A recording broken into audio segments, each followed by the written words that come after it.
Good morning. I, Sanjeev Kumar, today present second part of How to Make Your Own Luck, written by Bernard Gittelson.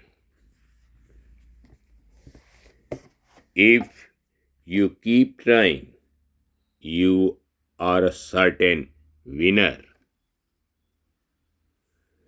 In response to someone who says, "You are indeed a lucky man," Rubinstein replies, "Yes, I am very lucky, but I have a little theory about this. I have noticed through experience and observation that providence, nature, God, or what I would call the power of certain seems to favor human beings who accept and love life unconditionally. I repeat, who accept and love life unconditionally. And I am certainly one who does with all my heart. So I have discovered as a result of what I can only call miracles that whenever my inner self desires something subconsciously, life will somehow grant it to me.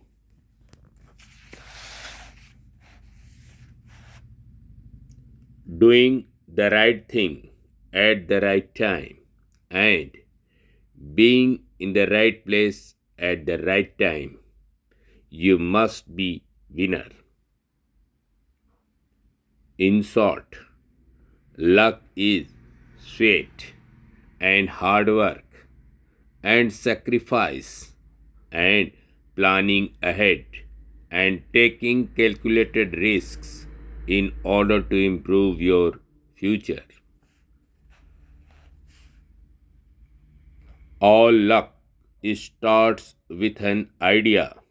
Idea is very, very important. Tyrants and dictators have always tended to fear and mistrust intellectuals of all kinds for precisely that reason. Because ideas can inspire people to take action and bring about revolutionary change. And according to Shakespeare, in Julius Caesar,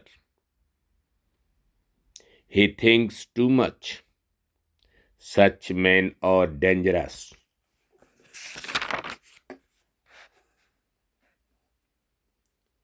The brilliant electric light bulb can flash on in your head anytime, any place, provided you keep your eyes and ears and mind wide open for valuable impressions and insights. This is a principle and a tip. When boldly faced, obstacles can be turned into advantages, and by helping others, you will also help yourself to success. In other words, to find your own luck, making ideas, look for ways to help others. Thank you.